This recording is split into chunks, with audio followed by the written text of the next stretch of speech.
Zvakaita Prophet Emmanuel Makandiwa zvakandishamisa. Una munhu unobatanidza munhu wafa, kudzosa munhu wafa, kuti awezve panyika, achishamisa. I've been in the field for the past 38 years, but I haven't seen such kind of a patient. To me, it's a miracle. Asina kuzviona anokuti kumwe kunyepa. Asi isu takadini takazviona. And today, as we are speaking, he's moving. It's a miracle. Incident ya Enerst Chaibva yekuti akashanyirwa nemuprofita vakamumutsa vakamupa upenyu.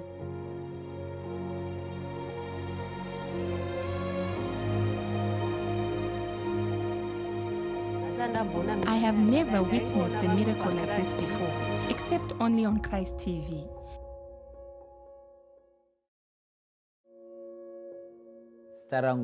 My name is Enerst Chaibva. I am a member of UFIC. I repented in 2014. After repenting, I used to attend church, but at the same time, I used to drink alcohol, and I was into prostitution. After years of attending church and fellowshipping with others, on a day he least expected, Enerst Chaibva's deep remorse because of his double life cost him severely. He lived a life of promiscuity, drunkenness, and theft. Due to a disastrous course of events, he lost his life. But because of the unending love and mercy of God, Prophet Emmanuel Makandiwa was a bright, saving light in the darkest hour of his life. This is what happened on Thursday, the 14th of May. I had just received my monthly salary at my workplace. We went to the beer hall to drink at around 3 p.m. After that, I then decided to go to my mistress' house.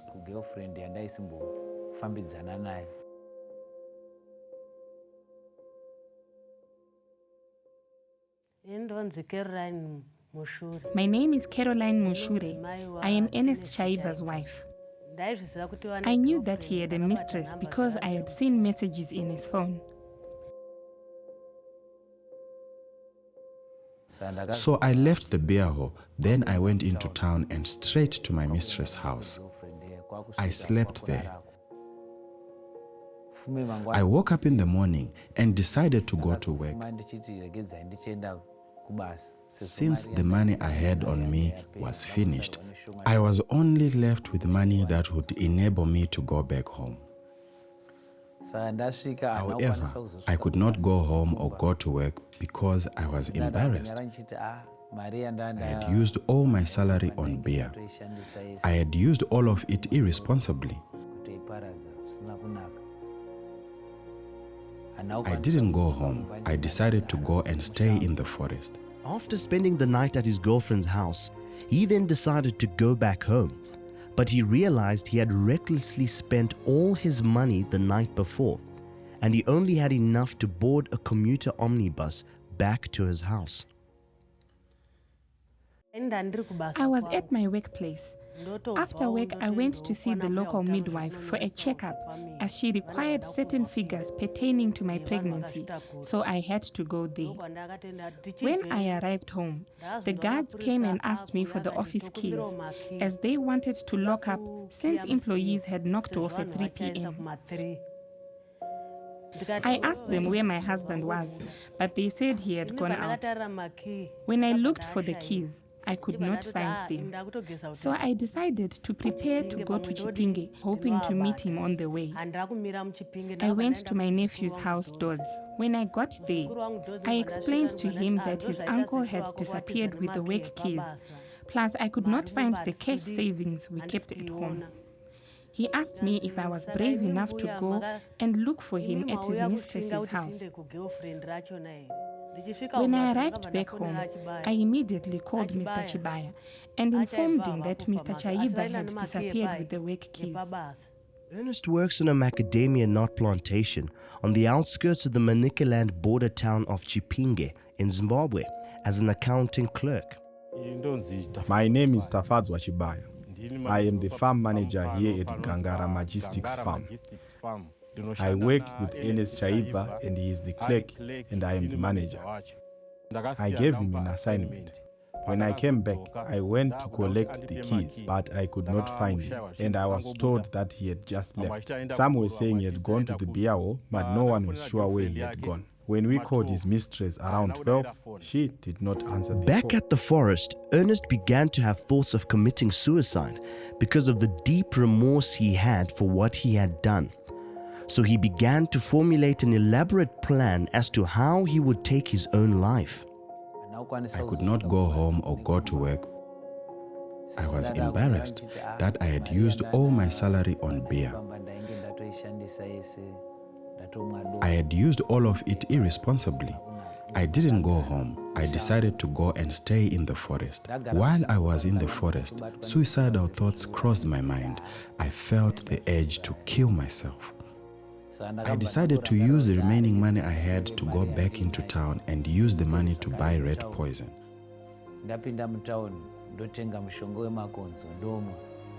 So I could just kill myself. I walked slowly towards the main road so that I could get a taxi that would ferry me into town. When I got to the main road, I bumped into some people I knew, and we boarded the same taxi.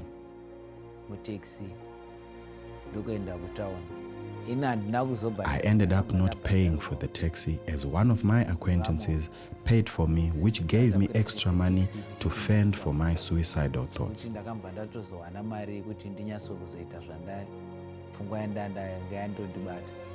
If he was to use the money he had to get to town, he would not have enough money to buy the poison he wanted in order to kill himself. Friday morning, I woke up and went to work to request an off day from Mrs. Chibaya.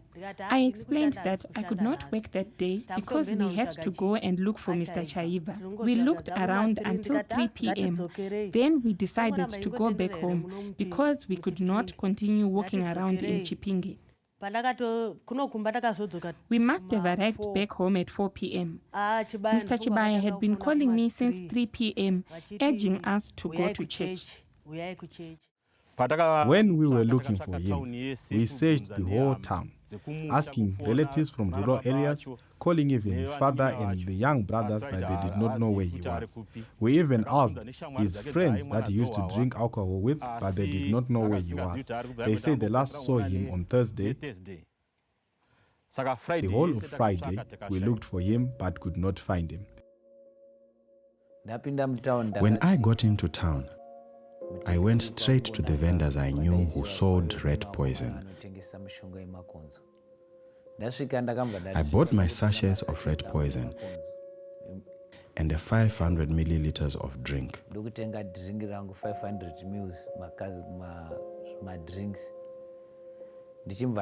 I walked out of town using a road that was deserted, where I would not meet people.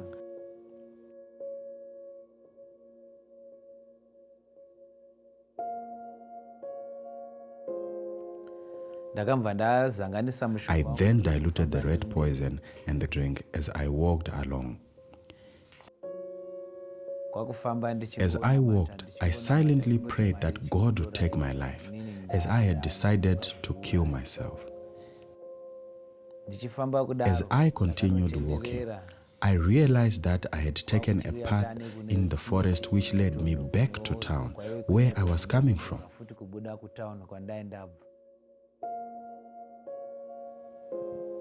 As I was now walking towards town, I drank my poison mixture and threw away the empty bottle. I then continued walking towards the town court, where I knew there would be plenty of people and the police would be present.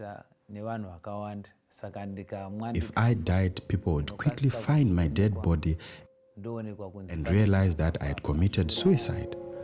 Hence, my relatives would be alerted.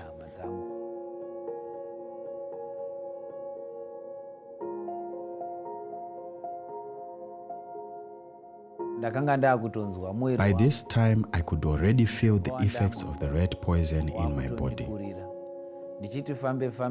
I then saw a heap of sand by the side of the road. I collapsed face down on the sand.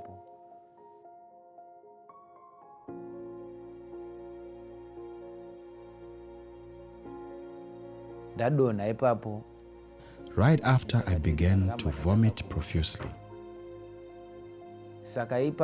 I do not remember what happened after that. I thought my life was over.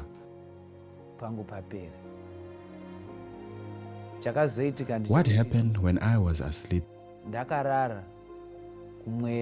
the spirit, I saw Prophet Emmanuel Makandiwa coming towards me. And he said, "You, arise." He did this as he was kicking my legs, declaring, "Life, life, life."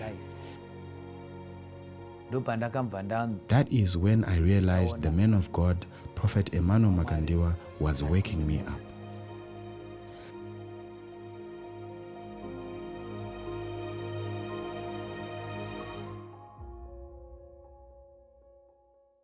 After collapsing onto the ground, he had no recollection of what took place as he had fallen unconscious. After which, in a vision, he saw Prophet Emmanuel Makandiwa instructing him to wake up, declaring life to him. At that very moment, he then realized that Prophet Emmanuel Makandiwa was instructing him to wake up.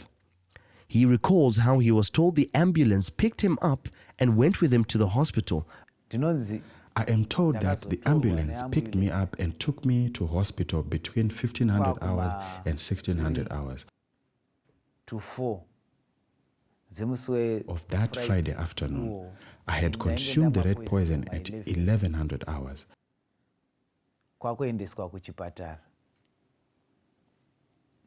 I do not remember what happened from the time I was fed to the hospital that Friday till Saturday. Saturday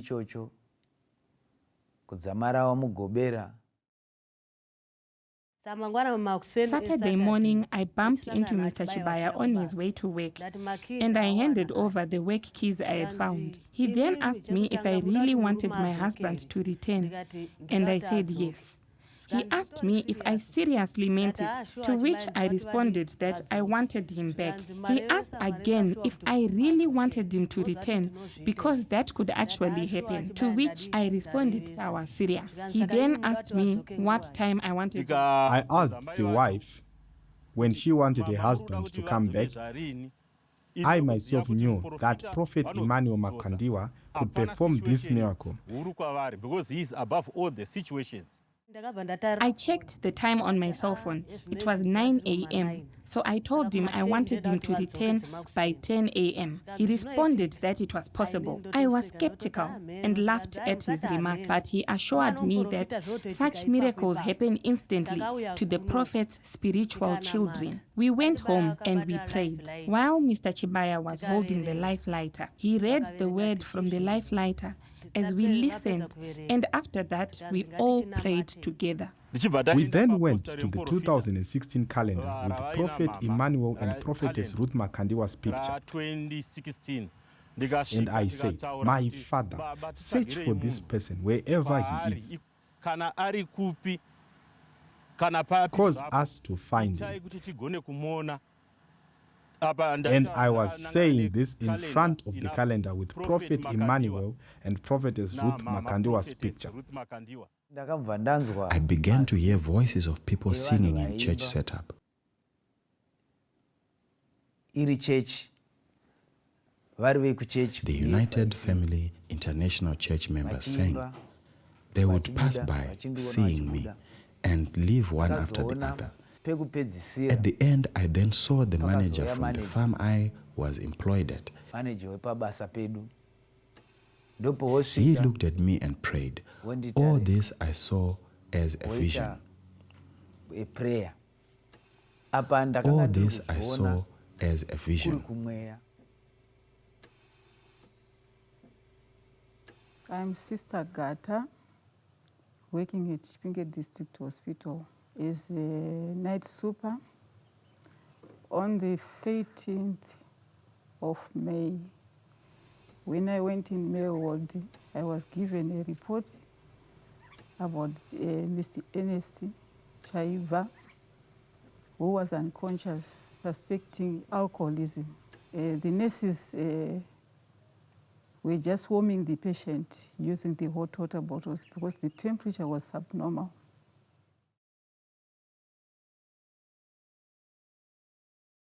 Prophet Emmanuel Makandiwa appeared again on those hospital charts that were stuck to the hospital walls.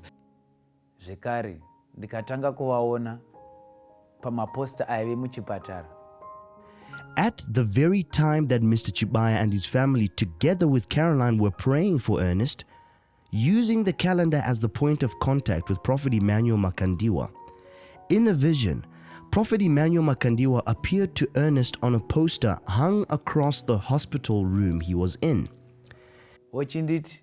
And he said, I have given you life.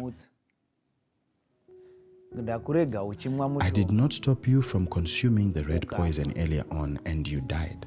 I came to raise you from the dead so that you may pray and worship God. Your current lifestyle of alcoholism, prostitution, and smoking are unacceptable. Stop what you are doing and abandon your current lifestyle. Observe where it had led you now.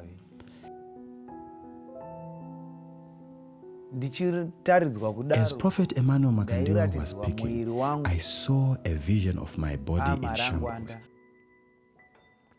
My head had been disjointed from my body. It resembled a skeleton. He then said, behold and see what had happened to you. However, I'm going to bring you back together so that you come back to life. This is where I was now seeing him bring everything back together. And he said, take a look at the location of the poison you drank. I then saw the poison gathered in one area of my stomach. And he then said, this poison will leave your body through excretion.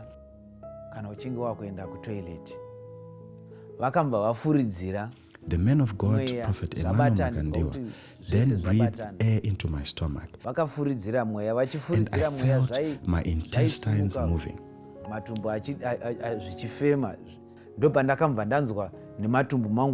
Immediately, I felt an instant relief and realized that I was healed.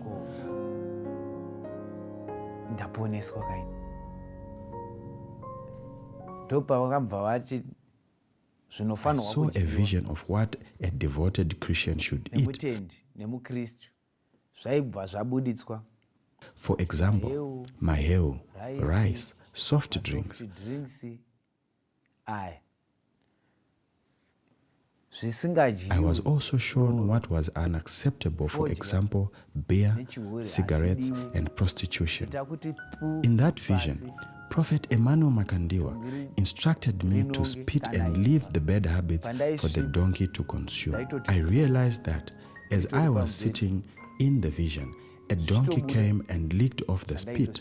That is when I realized I had actually spit in reality. As Enerst was having these divine encounters with Prophet Emmanuel Makandiwa, the nurses monitoring him saw no movement in the physical. He was unconscious with no sign of life. Margaret, a supervising nurse at the Chipinge Town Hospital with 30 years experience in the field, was on duty that day, witnessing everything that took place. The whole night they were just observing the patient until tomorrow morning. As they were observing the patient, there was no sign of movement. There's no sign of life. He was just unconscious. Until we knocked off the following morning, the patient was reassessed again during the day, and they discovered that the patient has taken the organophosphate poison. They checked the eyes using a torch and saw the pupils, they were pinpointed and fixed, which means the patient has taken the organophosphate poison. The treatment which they gave to the patient is atropine drip. Atropine drip is used to dilate the pupils and to dilute the poison and to dry the secretions. They are just trying to chance so as to bring back the life to the patient. In fact, leaving the patient with organophosphate poisoning for 24 hours without any treatment, the patient just die. But here, they were chancing.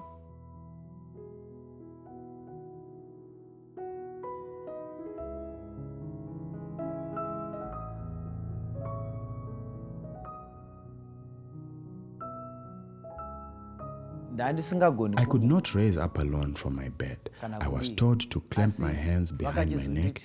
As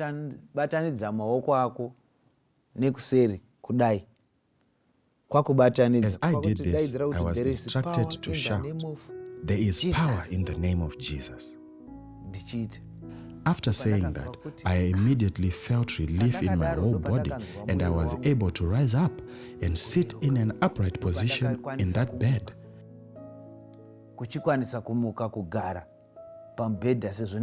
Initially, I could not sit up without the help of the nurses, but after repeating the words from the prophet, I felt my limbs reacting and my whole body was in relief.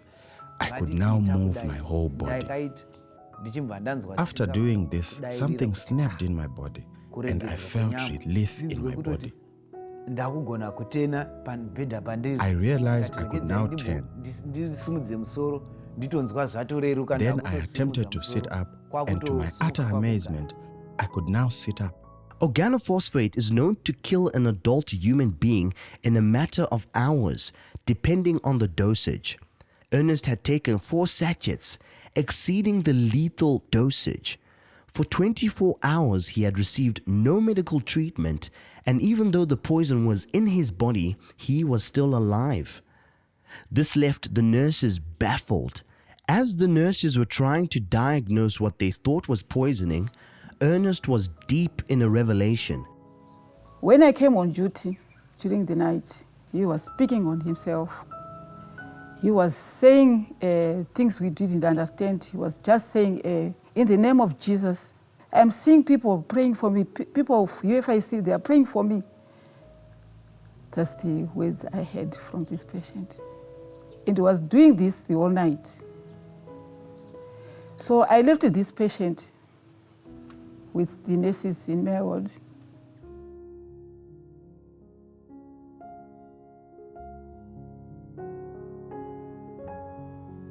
I looked at the wall chart where the man of God was.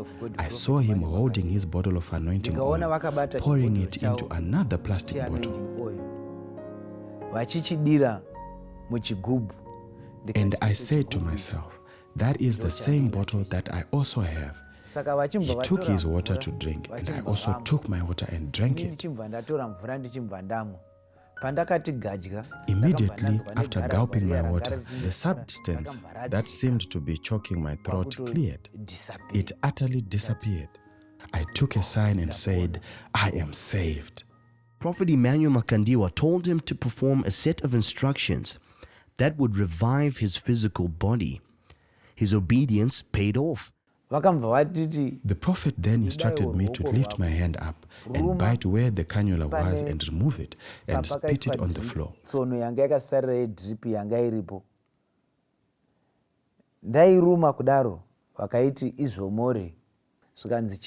I did as I was told and was instructed to drink water and blow the area where the cannula was.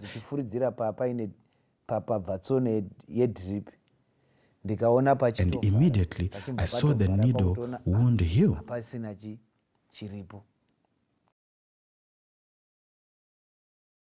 the patient pulled the drip, and we expect bleeding because the cannula will be inserted in the vein. When pulling without the technique, it can cause bleeding, but we didn't see bleeding. The patient had a catheter passed through the male organ just to keep the patient dry. That's where the urine goes.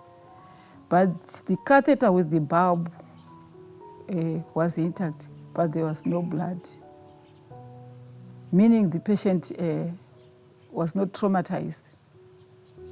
So it was surprised, because as we see other patients who are confused, when pulling the catheter, you see bleeding. They can bleed to death, but with this patient, we didn't see any bleeding. This is because a drip is inserted right inside the vein, so as to allow the fastest transportation of medication into the bloodstream. If this excess bleeding caused by pulling out the drip had taken place, Ernest would have bled to death.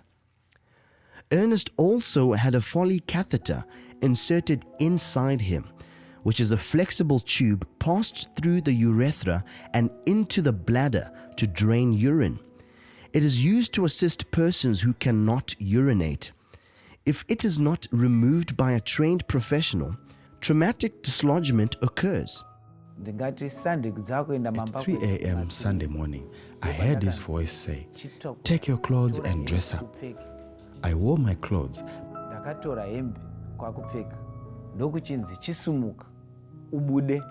He then instructed me to get up and leave. I stood up. The prophet used a sign language to show me which direction to exit.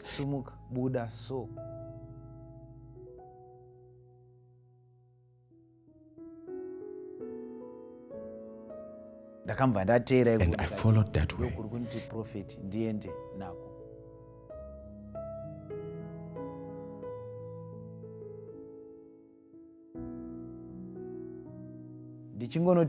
At the hospital exit, I didn't see him and I fell down, but when I woke up, I saw the prophet Emmanuel Makandiwa.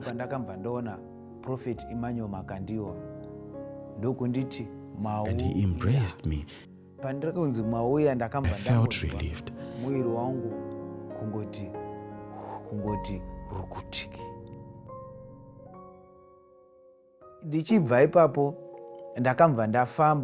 I walked from there and I saw a light in front of me, and the prophet was in front of me, and immediately I knew that he was taking me somewhere.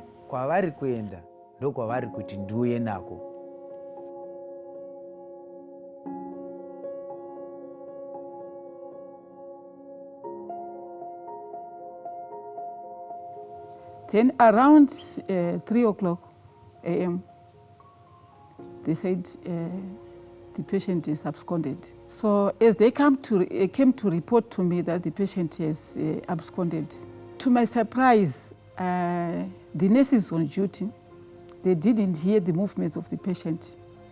They put a bed by the door so that they can hear someone coming inside, but that time they didn't hear. We even have the security guards, but they didn't see going out through the gates. I followed him till he got into a third road. As he was leading me, I knew where he was going is where I was supposed to go.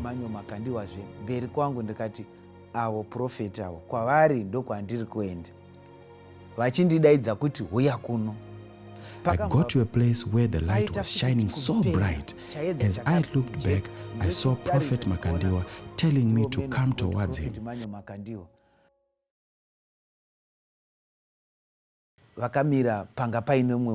He was standing by a certain house, and I sensed that the prophet wanted me to go to that house. When I went to that room, I realized the room was actually a toilet. I remembered the vision I had where the prophet said the poison I had consumed would come out of my body through excretion. My stomach began to rumble and I felt the need to use the toilet. After relieving myself, I immediately felt relief. Initially, my stomach felt extremely bloated, of which I now felt relief. After I left the toilet, I saw yet another vision of the man of God, Prophet Emmanuel Makandiwa, waiting for me at the tarred road nearby. There was a bus coming from the opposite direction. I rushed to the tarred road and hand signaled for the bus to stop. Although I'm the one who signaled for the bus to stop, the man of God boarded the bus first. The conductor then inquired as to where I was going and if I had bus fare. I replied that I didn't have bus fare, but the man of God had instructed me to board this bus together with him because he is also in this bus. The conductor then said, "Look, this is a commercial bus, not a UFIC bus." To which I responded that my father, the Prophet Emmanuel Makandiwa, is in this bus. After making that clarification, the conductor remained quiet and the bus proceeded into town. When we arrived, the conductor advised me to get off the bus.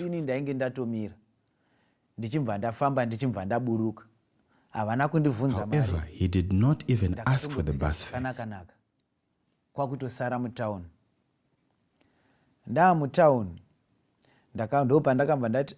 I decided to go to my nephew's bakery shop. Since I had been hospitalized, I was now hungry.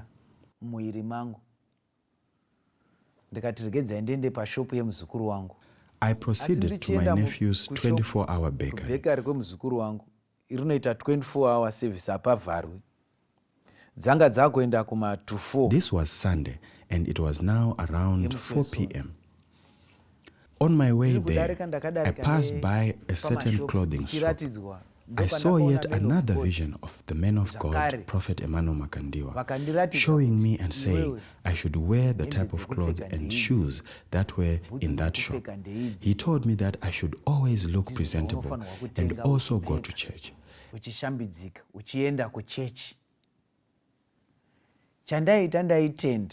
As I walked off, I began to thank the man of God, Prophet Emmanuel Makandiwa. I thanked him over and over again, clapping my hands in gratitude. Man of God.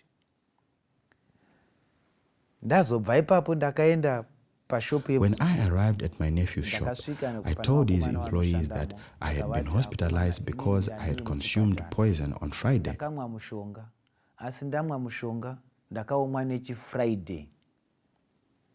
But I was discharged from hospital by the man of God, Prophet Emmanuel Makandiwa, who healed me. I have been walking with him since. Right now, he is here with me. However, I'm now feeling hungry, so please give me a pie and a drink. They gave me the food. After I had eaten, I asked them for bus fare and explained to them. The man of God wanted to ensure that I got home safely. They refused to give me money and they opted to call their employer, who is my nephew.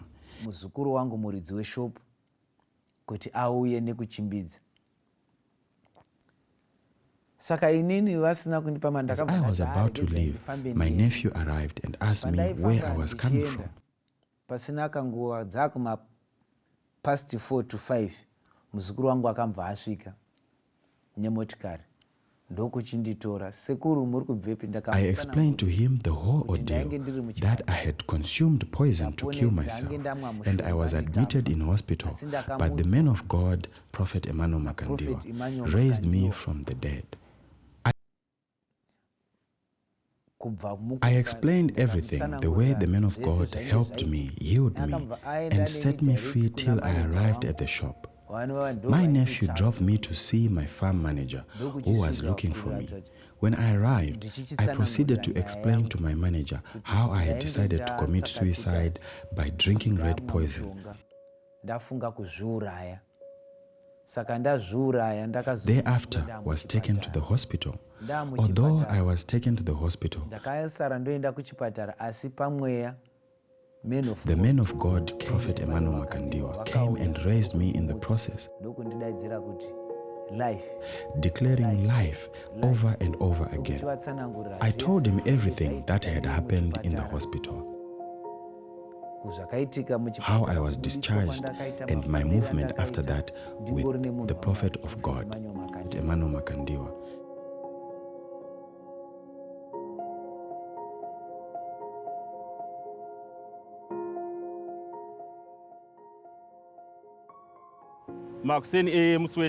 Sunday morning, I saw Mr. Chaibva arriving at my house with his nephew called Dodds, who lives in town. My wife was called forth and she came immediately. Apparently, the night before they had indulged in a serious prayer. When my wife came, I felt very ashamed of what I had done. I then explained to them again how I had consumed the red poison and how the man of God, Prophet Emmanuel Makandiwa, delivered me. I apologized to my wife for everything I had done. An evil spirit had possessed me and had given me urge to commit suicide. He repeated the words, "man of God." Then he stood up. And he said he was grateful to Prophet Emmanuel Makandiwa and Prophetess Ruth Makandiwa. And he went and placed his hands on the UFIC calendar. He was told to narrate his story since I was now present. He was very overwhelmed and kept mentioning his gratitude while placing his hands on the UFIC calendar of Prophet Emmanuel Makandiwa and Prophetess Ruth Makandiwa. And he would then embrace the calendar. He told me that he had returned. His life had turned into shambles. That is what he had become. He said that he was grateful that he had been brought back to life by Prophet Emmanuel Makandiwa. When Mr. Chaibva came home, he went straight to the calendar, the same calendar we had made the declarations on, which then proved to us that Prophet Emmanuel Makandiwa was there and we have him in our home. I apologized to my wife and she forgave me. I am grateful to her right now. We are all happy together with our children. We are now a united family. There is peace, love, joy in the family. I don't think I will have any similar problems again, since I was given advice on how to live my life by the man of God, Prophet Emmanuel Makandiwa. My life had come to an end, but he brought me back to life. May God continue to use him as his vessel and help others the way he helped me. I was set free. I am extremely grateful to the Prophet Emmanuel Makandiwa and to God as well for giving us a true prophet in Prophet Emmanuel Makandiwa. Zita rangu ndini Enerst Chaibva, ndiri nhengo yeUFIC